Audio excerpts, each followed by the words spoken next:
It's a blessing to welcome on one of the newest members of K-State. He spent his first 2 years at Wake Forest. It's Ismael Massoud. How you doing, man? What's going on? I'm happy to be here. Thank you for having me. Absolutely, man. Well, kind of take us through this. I know it's been a long journey. Obviously, 2 years down in your college career. Decided to transfer over to Kansas State now, which is where you're spending your first year. Take us through how you're feeling right now. I'm super excited. I had a great time at Wake Forest. It was a challenging first 2 years. With my first coaching staff getting fired, and then obviously pandemic happened and playing for a new coach and stuff like that.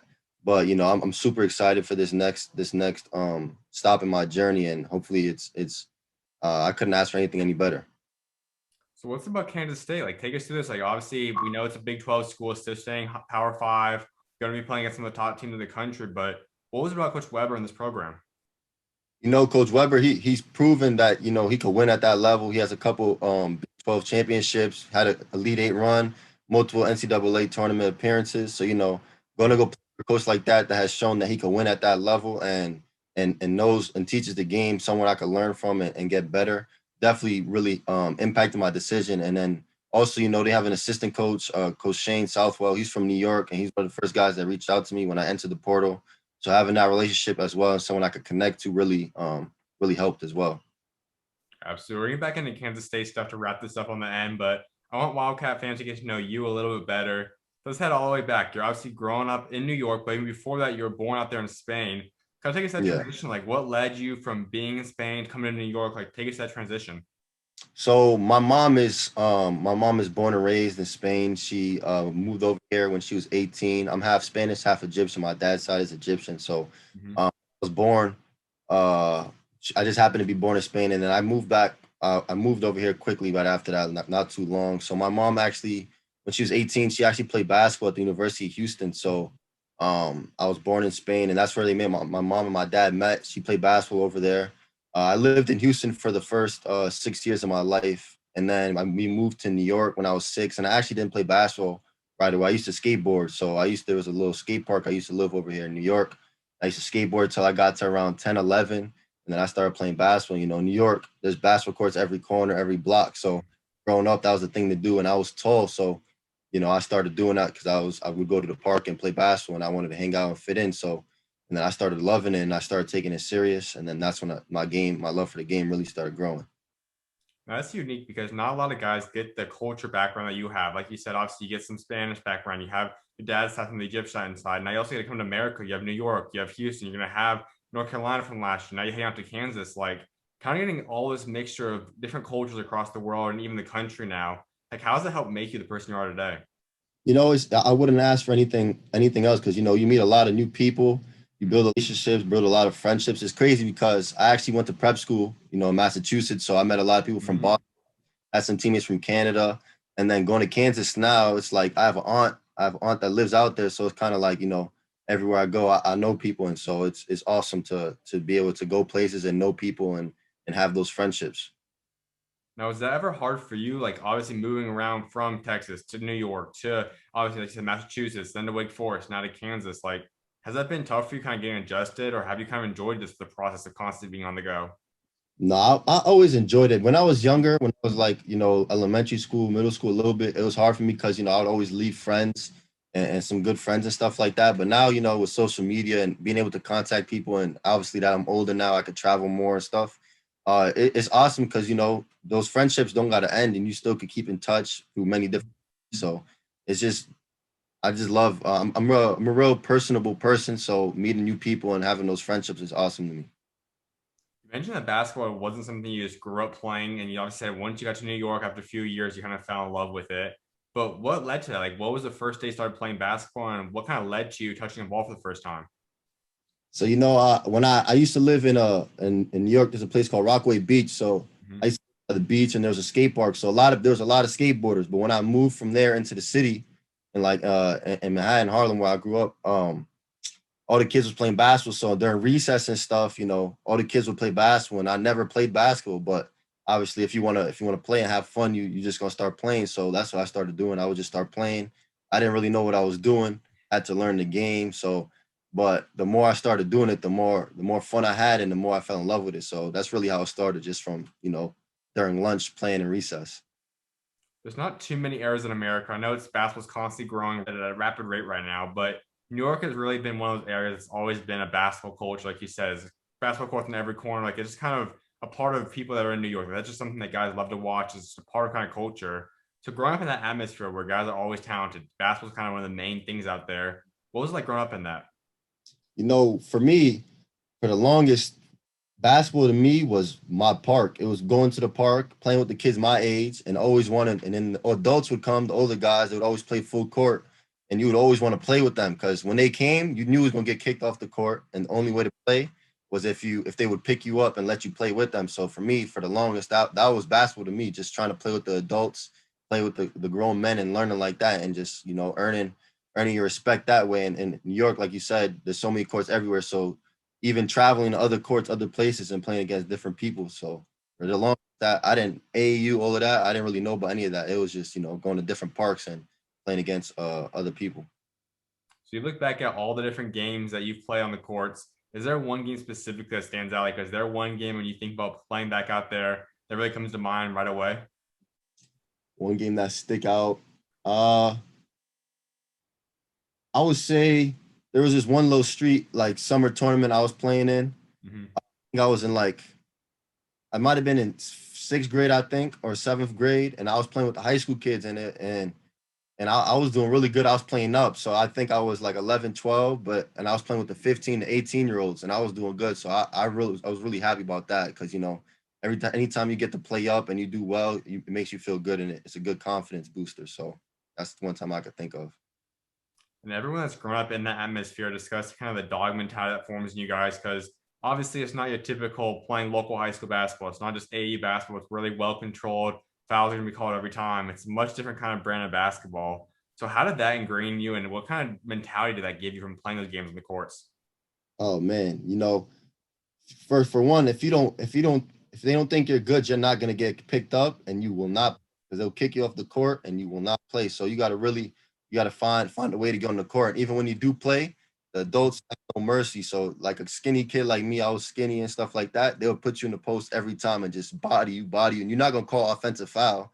You can't Mm-hmm. call the foul, and when you go to the basket, they're gonna foul you. And a lot of times when you're younger, they're not gonna respect your call. So you just have to get that mental toughness, and it's competitive, ultra competitive. Because for a lot of people, that's their NBA, going to the park and playing like that. So it was a lot of fun, and definitely helped mold me to who I am today. So do you prefer playing organized basketball rather be at college or high school AAU, or do you like the games back at the park more? I don't really play at the park that much, but obviously I enjoy I love the competitive nature of college and stuff like that. But at the same time, it's fun to go play pickup and have runs and stuff like that where it's for everyone's each his own. So it's whatever you could do. So I definitely enjoy playing pickup a lot. That was heading to your high school career because obviously eventually you end up moving out to Massachusetts and you obviously put your great career out there. Kind of just go through the overall briefing of your high school career, the ups and downs of it, and ultimately what led to becoming the four-star recruit that you became. You know, I started off, I was always tall, and I always, I wasn't really like no one really knew about me, and I didn't really know anything about basketball and stuff like that. So I didn't really start playing AU till my freshman year, and then I played with City Rocks my first year, and then I decided to reclass, and that's when I went to MacDuffie for my last 3 years of high school, and that's when I really started to get noticed and stuff like that. And then I went to go play with PSA Cardinals, obviously. So Mhm. me, I never was one to really pay attention to rankings and stuff like that. And obviously, I was a 4-star, and people noticed me and stuff, and I got invited to some pretty good camps. But for me, I was always one, I was about working out and just trying to get better. And because I knew when I played against the top players, whether it be at camps and stuff like that, I know I could hold my own. So, Mhm. and going to prep school for sure, I felt like, changed my life because it was about school and basketball. And I was away from everything in New York and all the distractions. And I played for a great coach, Jock Rivera, who I love to this day. And I just feel like, I played with some great players, James Bouknight about to get drafted, Delano Ban at Nebraska, Dana Tate. So the competitive nature of the knapsack as well. A lot of great players come out of there, and I feel like going to prep school was the best decision I could have made in high school for sure.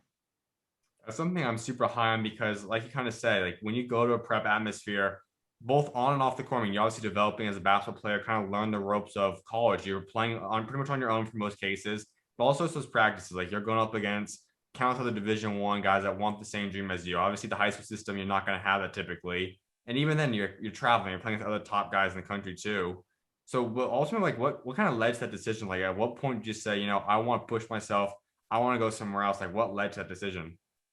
You know, it was just like you said, playing against the best competition and just be able to be in practices with some of the best players. I remember I think it was my second year at MacDuffie. There was a time when we had open gyms and it was me, it was James, it was Delano, Dana, Frank Kepnang at Oregon, Alex Christie at Stony Brook, Tanaj at Stony Brook. Like it was seven, 8 to 9 legit Division I players at once on the same team in practice. So, and then that's not even to include the other teams we played against. So for me, I love the competitive nature, like you said, of going up against people every day in practice, and then to know that we're on the same team at the end of the day and we're going to go play against the best competition. So, and it just was good for my development as well, giving myself that extra year, to develop and be ready for college, reclassifying. So, Now, to go a little sidetracking to the AAU aspect, you also, like you said, you end up going to the PSA Cardinals, which you guys had a very special team.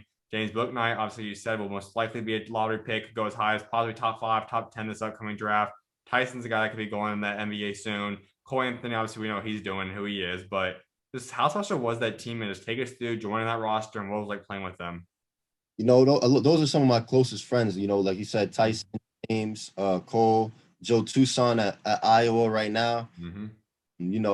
Joel that's going to St. John. So like you said, we all knew each other really well and we were all really close. But the funny thing is, that year was crazy because Cole was the #1 point guard in the country. So Mm-hmm. there was a lot of eyes on us as a team and a lot of media and stuff like that.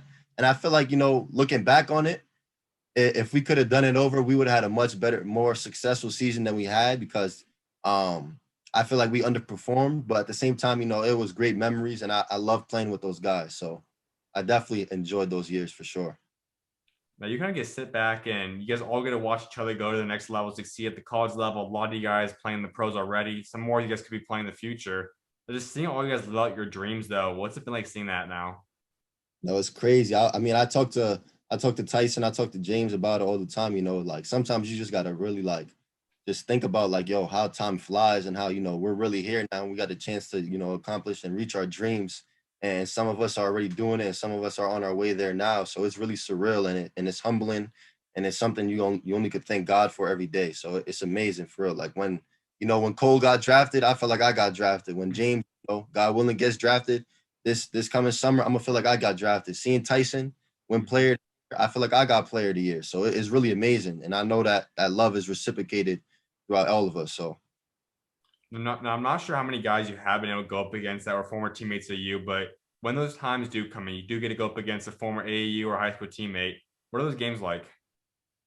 I'm trying to think right now if I the last time I played against like a former high school AAU teammate. I would say I think Cole was the last time Mm-hmm. when we played at UNC. That was crazy because we want to beat them, and I want Cole to play. I want Cole to play terrible, but when he plays against everyone else, you want to see him do good. But then when we play against him, like, yo, Cole, you're not gonna get nothing today. Mm-hmm. You don't want to see them do good, but at the same day, it's all love and you know, Mm-hmm. I mean, happy for your guys at the end of the day, and it's nothing but competitive, and it's between those lines. It doesn't matter how close you are. Absolutely. Let's hop back into the high school career. And your first year out there, you end up putting up together 16 points a game, 5 rebounds, 2 assists, and 2 steals. Pretty great numbers already for being what technically is a sophomore year. But just take us through that entire season and what it was like playing out there and really getting that opportunity to shine. It was crazy because at first, I never really played that. Like my first, before I reclassed, my first couple of years of high school, I didn't really play that much. I was always, the Mm-hmm. young guy and stuff like that. But then when I got to prep school, I was looked at as like, the marquee guy, one of the marquee guys, and got kind of put into that leadership role. So it was definitely an adjustment that first year. And, I was just grateful for the coach, that believed in me and let me have that role and let me flourish and let me grow and was able to play through mistakes. And that was something I really needed at the time and definitely helped me become the player that I am today. So when did this all come together for you? Like we mentioned, obviously the rankings are one thing. You're a notable player. Clearly, you had a lot of great schools offering you and recruiting you. But when did you start feeling that, you know what, I feel like I am one of the better guys every time I step on that court? Like I truly feel like I'm a next level type of player. I would say probably my junior year going into the summer going into my senior year when my last year playing AU when I went to Pangos All American camp and then NBA PA camp. I did really well at those two camps. Like I was on some of the leader boards for some of the categories, and those camps they got some of the best players there. And if you look at the rosters and stuff, a lot of them having great college careers and some of them in the NBA now. So to get I feel like a situation where they just roll the ball out, all the best players in the country in one arena. You just got to do your thing. I felt like I did that, and it showed me like I got a chance to take myself as far as I'm willing to work when it comes to basketball. So if I would have told yourself before you head into high school that you're eventually going to become a guy that's a well-recruited player, someone that's pretty notable across the country, and you're going to have opportunity to choose from a great selection of schools, and you choose Wake Forest, and eventually you're going to become a guy that Kansas State also heavily pursues. Like, could you ever have seen that in your future at that point in time? I'm gonna be honest with you, I probably wouldn't have even known what any of that meant for real. When I was in school, I really, like I said, I really didn't know what any of that meant. I just knew, New York City, and I knew like my parks and stuff like that. I didn't know what like recruiting was. I didn't know about, rankings. I didn't know any of that. I just knew, you go to high school, and then I didn't really know how any of this worked. I just knew one day I wanted to play in the NBA. So I would have been like, I don't even know what you're talking about. That's probably what I would have said. Now, you're not the only person in your family that's played Division I basketball. You, like you said, your mom also played at Houston, and also you have a brother that's also now went to Houston playing at quarterback. But what was it just like growing up with them, like having someone in your life that has an idea of how to live out this college lifestyle, live out, become a college level basketball player, and also someone that's just pushing you day in day out as an athlete? It's funny because me and my brother, we always grew up together. We're real close, and we work out all the time together whenever we're home. Mm-hmm. And my mom is not even the one that really taught me how to play basketball. Like she's always just the one that supportive, Mm-hmm. really give me any much like she tell me every now and then some feedback and stuff like that. But it's really been my dad, the one that's taught me how to play basketball, and it's really the one that uh, I don't want to say that critiques my games and always has something, help me get better and stuff like that, which is, I think, the irony because obviously, like you said, my mom was the one that played Division I and, Mm-hmm. has been through it and knows what it's like. But it's definitely great having someone that has been there. And then like my brother who's going through it and someone I could give, my own advice to about what it's like to be a college athlete. So, it's awesome to be not to be the only one, that's relating to this lifestyle. Now it's an incredible accomplishment for any parent to get there. One kid to go to collegiately and have the school paid for, but to have two of them is pretty rare. Like we see some stories obviously, and those get publicized pretty well. But like obviously they raised you guys great to be able to do that. So walk us through this, how that panned out. Like how did you and your brother both become guys that played collegiately basketball and obviously collegiately football for your brother? It's just it's credit to my parents. Like you said, they raised us on, hard work and having integrity and, being humble. So we took that to heart. And, since we were younger, once we decided, these are the sports we want to play, uh, told us, you can't half effort anything. You either got to be all in or just don't play at all. So it's definitely a credit to my parents for sure. So have you and your brother ever gone that court and played one on one before? We have when we were younger, and then sometimes I think the last time we played maybe when I was in high school, but it's not even. I would never step on the field and play with him, but he always to play me 1-on-1. But whenever that happens, it's not even it's not even a game. It's a joke. But when we were younger, it was a lot more competitive for sure. Mm-hmm. So when you look back at you two, like your memories you guys have created before, like what's that one memory that comes to mind? Is there like one thing that every time you think about Sofian, like that's the first memory that comes to mind? Uh, nah, because he used to skateboard too, so I just have a lot of memories of us going to go skateboard together, and then I shifted over to our sports. It was us always going to wake up in the morning to go and work out together, go lift together, do conditioning and stuff like that. So it's tough to just pinpoint and pinpoint one memory for sure, but it's just so many because we were literally always together. So Mm-hmm. almost every day. So. So when you were able to see him live out his dream then and obviously commit to Houston and now he's able to be a collegiate player out there, like take us through the emotions being the big brother that looks at that and kind of sees him now living out that same dream too. It's amazing because you know how much it means to them, and their aspirations and what they're trying to do. So and you believe them and believe in them and you think they could do it. So seeing them get to that point and understanding what it takes to get to that point and understanding what it's gonna take to get to the next level, it's awesome to watch. I was able to go watch his last spring ball game, and it was really crazy, surreal to just watch him on that field, throwing touchdowns and stuff like that. Absolutely. Let's head into your upperclassmen then years of high school. And that second year out there, you're putting together 18 points a game, 3 rebounds, 3 assists. Take us to that year and how you were able to elevate your game to that level. It's just a testament to, having great coaches around me and having great teammates and just growing and maturing and understanding, each year you got to try and be better than the year before and just looking at what your weaknesses are and what your strengths are and just trying to build on those and, just being more comfortable in your environment and getting more accustomed to the league and stuff like that. So it's just credit to those things. Now, it is an elite league you're playing in. So, were there a couple of guys that, if you look back and kind of remember those guys you played against, like, was there one guy that you enjoyed matching up against? Like, if they were on your schedule, that's the team you want to go play against? I definitely remember, Cole Swider is one person that comes to mind. Mm-hmm. Uh, Bryson Gooden, I remember him. Remember when we played Tilton, Marcus Zagorowski, Mm-hmm. who else? Those are some of the guys that come to my mind immediately. Those couple guys, because they were like, some of those top guys in the New England area. So I definitely used to look forward to those games. That senior, you have even a better season. Then you get named to USA, all first team for your area, and just really have a lot of words that come in for you. So just take us to that senior year a little bit. That senior year was amazing. I mean, I loved it. I loved my teammates. Obviously, we didn't finish with a championship like I wish we could have, but I enjoyed every second of it. Coming to New York and playing in that one game versus Rainey, in the Empire Invite, that was amazing. That was probably the highlight of I would say the highlight of my high school career for real. Being able to come back after 3 years being away from New York and playing in that game. That game was awesome. Like the crowd was crazy, the environment was crazy, and I'm just happy that I was able to experience all of that. So then you look at this recruiting process, and as I said, you have a ton of schools on the table. Now you narrow it down to 5 schools. Then Auburn, Georgia Tech's in the mix, Harvard, Rutgers, and clearly Wake Forest is there too. So what were those 5 schools like? Why were those the final 5 schools that were in your mix for you? Those are just the schools that I felt like they recruited me the hardest, and they really were invested in me as a player and as a person, and they really seen a future for me. Mhm. Coming to their school and being able to thrive and help me get to the next level. So that's what went into those schools. If you look back, do you remember, was there a number 2 option? Like if Wake Forest was in the picture, if Coach Manning was in the picture for you, like was there a second favorite at that point in time?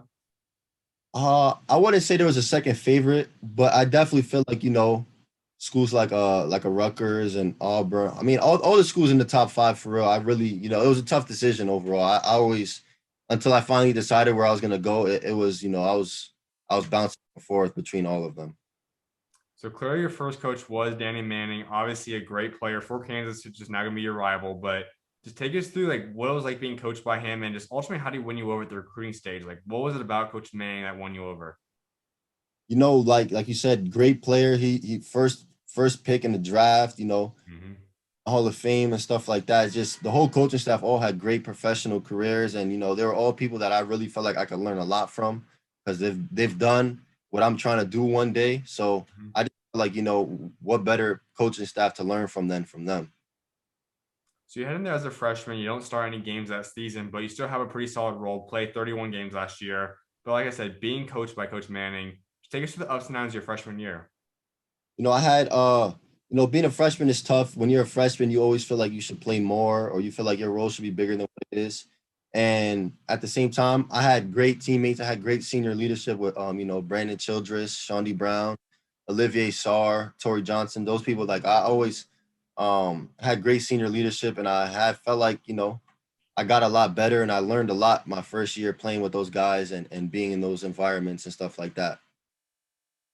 And that is, like you said, it's difficult for a lot of freshmen coming in because typically, especially guys going high major like yourself, and you did, you put up great numbers. You were the go-to guy for the past 2, 3, 4 years of your life. How are you able to accept a much smaller role, like going in there then and having a bench role, being a little bit more limited? How did you accept that? It's not a matter it's not a matter of accepting it. It's just a matter of just taking it in stride and just realizing it's a different level and there's Mm-hmm. or you don't know. You got to learn a lot. Like the speed of the game is different. The schemes, the techniques of what they want you to do is different. And you either can be upset about it or you could just work harder and just, take it out and practice every day and just, try and become better every day. So that's really how my mental approach to it was just trying to, treat games like practices. I mean, treat practices like games and just go out and play as hard as I could. You mentioned some of the big names on that team, and one of them specifically was obviously Shandy, who we also saw what he did out there in Michigan this past year, key piece on a championship contending roster. Just having him there as another type of guard to kind of learn from, experienced guard, how did he help impact you in your freshman year?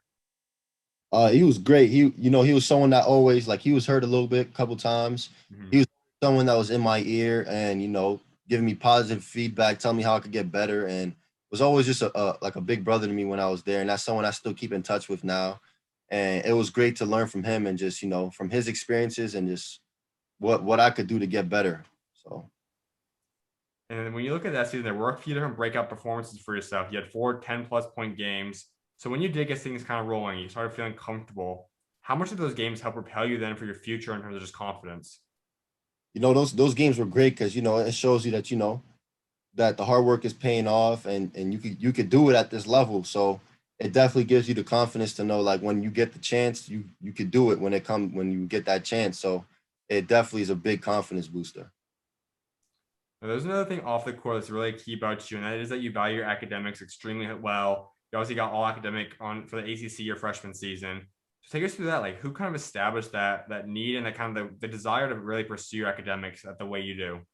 100%. All the credit goes to my mom. She was someone that she never settled. She always you got to get straight A's, otherwise you can't play and stuff like that. She established the foundation. Grades, great school basketball doesn't come without the grades, so you have to get the grades in order to play basketball. So definitely my mom. And as we know, following that season, obviously COVID shuts it all down, and you guys obviously get the news that Coach Manning's being let go. As we know, Coach Forbes comes into the picture, but what led to that decision? Like, were you aware of it? Did you find out from Coach Manning from the school? Like, take us through how you learned about that and what really your reaction was to that. They just called us the AD and some of the coaches. They were just telling us, he got let go, and obviously it was tough because it's like, um, you don't never want to see that happen, and you really build a relationship with these coaches and stuff like that. But you understand at the end of the day, it's a business, and decisions get made. So that happens, and you just have to sit back and reevaluate your options and think about what's next for you in your future. So that's what we ended up doing. Now, typically for a lot of guys, they decide to go put the name in the portal. Then after that happens, then transfer out. You were one of the guys that decided to come back and say, I want to give this another chance. I want to stay another season out here. So what led to that? Like, how did Coach Forbes win you over, and how did you kind of decide to stay locked into Wake Forest for another year? It just made the most sense at the time because Coach Forbes, he's a great coach, and coming from the COVID year and stuff like that, a lot of the same people in my class that I came in with like Jacoby Neath, Odie, Tariq, and stuff like that, they were back as well. So when I seen they were going back, I said, it makes the most sense at this point with some of the seniors leaving and some of the some of the other guys transferring. I'm gonna have more opportunity to if I stay than go. I'd rather give it one more year and see how things turn out. Now, this obviously was a difficult year. We know all the COVID protocols, the daily testing, like everything you guys had to go through. And you guys had it even harder for a lot of schools, especially out of the bigger schools. Like you guys had a couple breaks. I think it was a 6 week break at one point too. Just take Yeah. us through this whole COVID pandemic here and how much it affected both you personally, but also you guys as a team. It's tough because like you said, we had our first three non-conference games, and then we got shut down for like a month and some change, and in the middle of the season. And for a lot of us, when we were in lockdown and stuff like that, it was the longest we were able to just not do anything. I know for myself, Mm-hmm. like being stuck in a room for 10 days straight was the longest I was stuck in somewhere and not being able to do anything about it. And COVID itself is no joke. Like it's a real, like it's really I had it, and it's no joke. It's definitely something, you got to be cautious of and take seriously. And just like you said, the protocols, everything you got to go through to still like be able to play and stuff like that. On top of being a student athlete, worrying about games, practices, worry about school, it was crazy. It was crazy.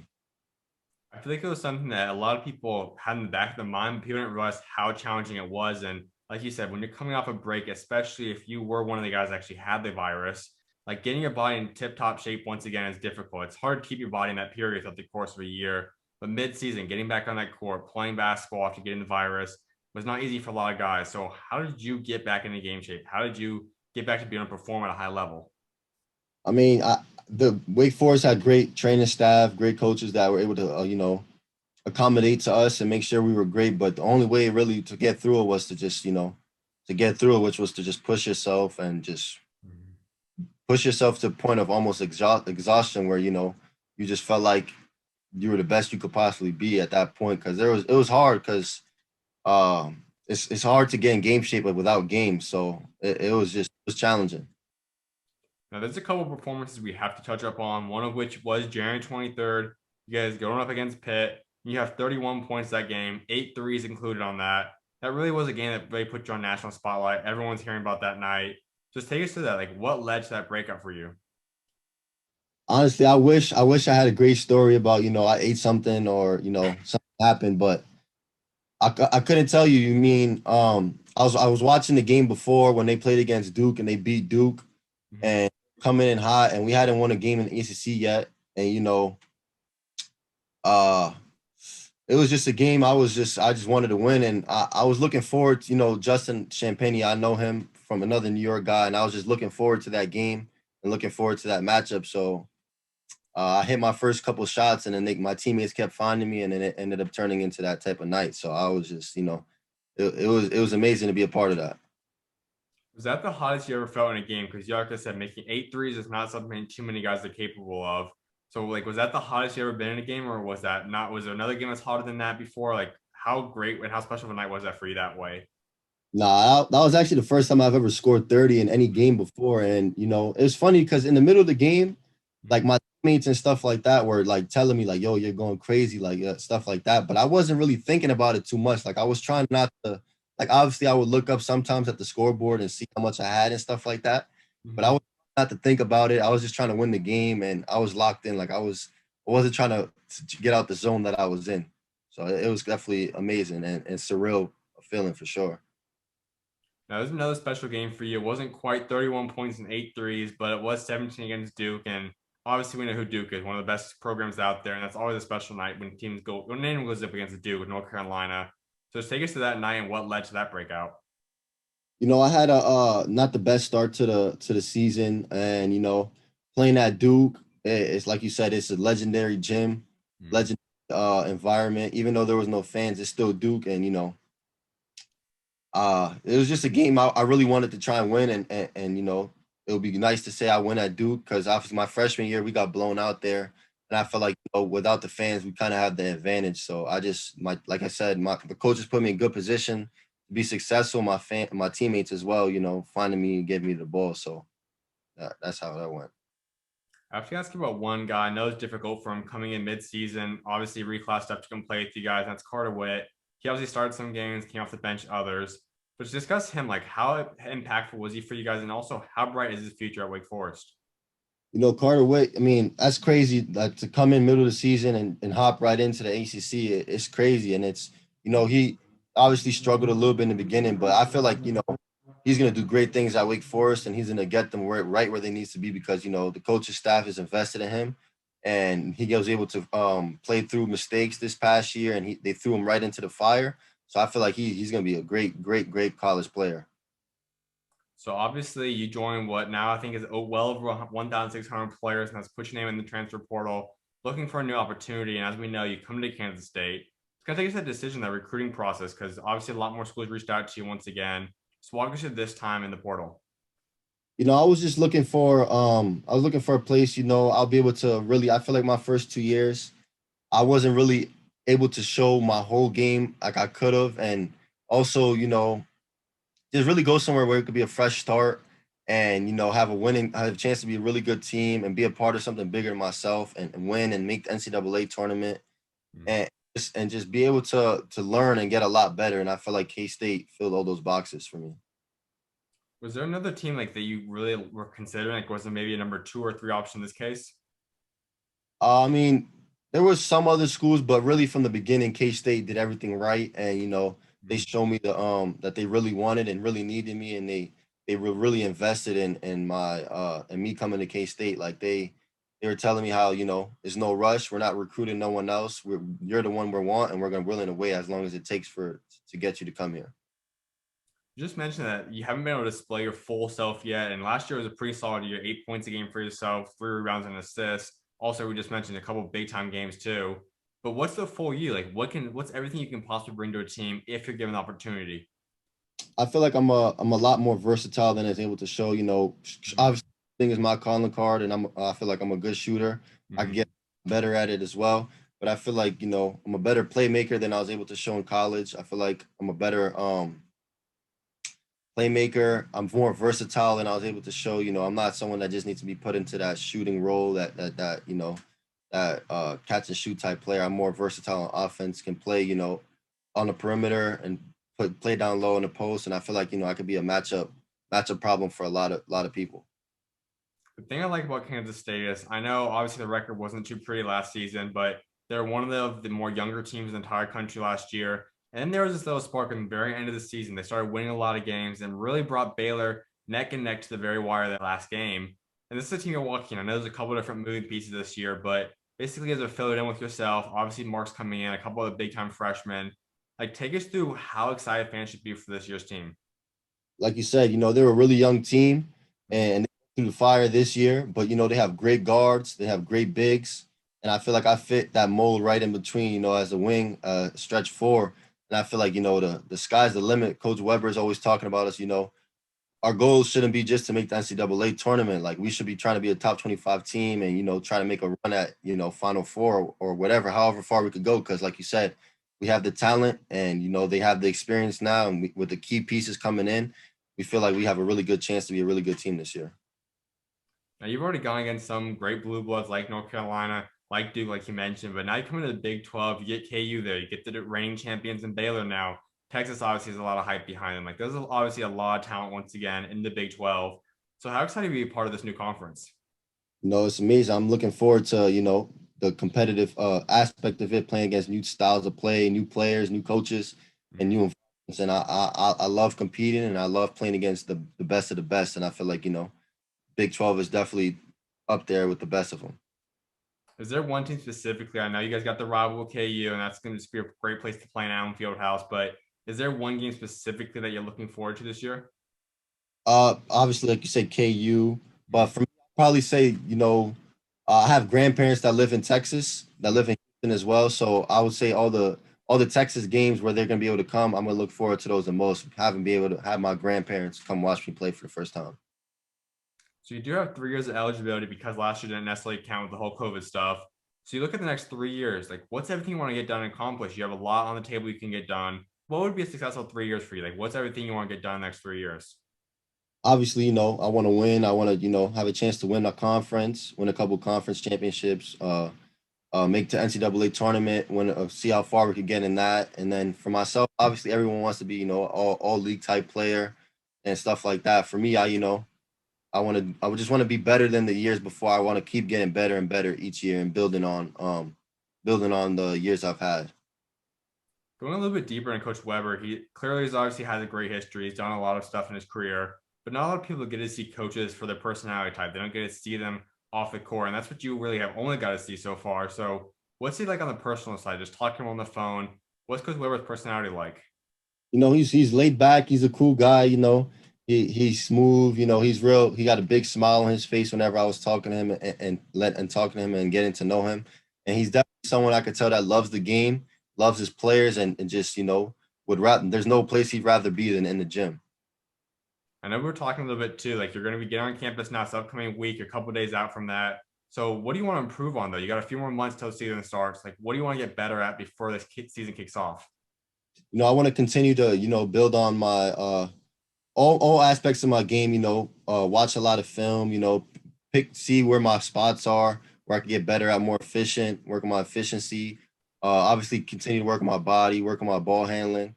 And I feel like, you know, I have a chance to I feel like at K-State, I feel like I'm gonna be able to show my defensive versatility. You know, at Wake, I played a lot of five guard and fives, and I feel like I want to be someone that, you know, is not just known for offense, but someone that could guard 1 through 5.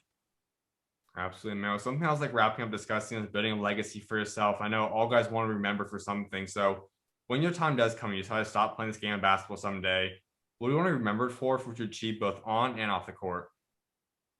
I just want to be remembered for someone, that worked hard, earned everything they got, and someone that was a genuine person and uh, made a lasting impact on every person they came across and was someone that they felt was authentic and was real with everyone.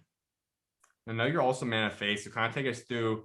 Obviously, I know you just got done with Ramadan recently. Take us through just all that and just how you really embraced your culture and also your faith. My faith is everything. It's something that, as I've gotten older, I've definitely become more in tune with and something that I feel like, really impacts me and becomes makes me who I am. Because it's something that, if basketball's not going right or I have issues with my family or with friends, it's something I always could lean on because it's not gonna change and it's something that always can give me that perspective I need when I need it. Like I said, you obviously have gone through Ramadan and a lot of different stuff recently. So kind of take us through that as a basketball player. Like, how have you learned to balance that? It's tough, not being able to eat throughout the day and still having to work out and stuff like that. But it helps build you that mental toughness and Mhm. shows you that end of the day it's bigger than you and it's bigger. It's something that's bigger than you and something that you're not the first person to do it. And you're not gonna be the last person to do it. So it's like someone like Hakeem Olajuwon was in the NBA playoffs, fasting. So Mhm. really amazing to be a part of a community of people that have done stuff like that. Absolutely, man. Well, a final thing for you. What's the one word that you could use to describe yourself? Like the entire package of you, both on and off the court. What's that one word you use to describe yourself? I would say genuine. That's the Mhm. word. It was genuine. Absolutely, man. Well, congratulations on the big move, man. I'm excited to see what God got next for you and appreciate taking time to come on today, man. Now, of course, thank you for having me. Of course, also welcome on, man. God bless. All right, yo.